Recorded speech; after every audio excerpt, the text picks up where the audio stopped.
Update. বৃষ্টির দিন, ঠান্ডার দিন সেলার পেটে আলহামদুলিল্লাহ। এই মুহূর্তে সেল করলাম রান কোম্পানির বোল্ট বাইকটি বড় ভাইয়ের কাছে। তো বড় ভাই কোথা থেকে আসলো, বাইকটা কত টাকা কিনলো সেরকম বলে জেনে নেই। আসসালামু আলাইকুম। ওয়ালাইকুম আসসালাম। আপনার নাম কি? আমার নাম সুমন গাজী। সুমন গাজী, বাসা কোথায়? বাসা চাঁদপুর মতলব। ও আচ্ছা, ঠিক আছে। বাইকটা তো আমাদের কাছে কিনছেন নাকি? বাইকটা কিনে আগে চালাই চালাই দিয়েছিলেন, টেস্ট ড্রাইভ দিয়েছিলেন? দিয়েছিলাম। মানে আপনার কাছে কেমন লাগছে? আলহামদুলিল্লাহ।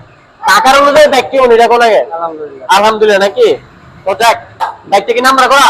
নাম্বার করা অবশ্যই। ও আচ্ছা, ঠিক আছে, বুঝতে পারছি। তো বাইকটা যত টাকা নিছেন আলহামদুলিল্লাহ, দাও ভালোবাসা হলো আপনার জন্য। যত বাইকটা চালান যেন বাইকটা মাশাআল্লাহ অনেক অনেক ভালো সার্ভিস দেয়। তো বাইক জন্য সকলে দোয়া রাখবেন, প্রিয়তার গন্তব্য স্থলে সুন্দরভাবে পৌঁছতে পারে। আর আমাদের জন্য দোয়া রাখবেন, আমরা যেন বাংলাদেশের মধ্যে সবচেয়ে কম প্রাইসে ভালো ভালো বাইক আপনাদেরকে উপহার দিতে পারি। লোকেশনটা তো কম বেশ সকলে জানা আছে। বর্তমান লোকেশনটা হচ্ছে নরসিংদী জেলা মাধবদী বাস স্ট্যান্ড, শীতলাবাড়ি মোড়, মিরটওয়ার। মিরটওয়ারের আন্ডারগ্রাউন্ড নিচে আমাদের সম্রাট বাইক গ্যালারি অবস্থিত। আল্লাহ হাফেজ।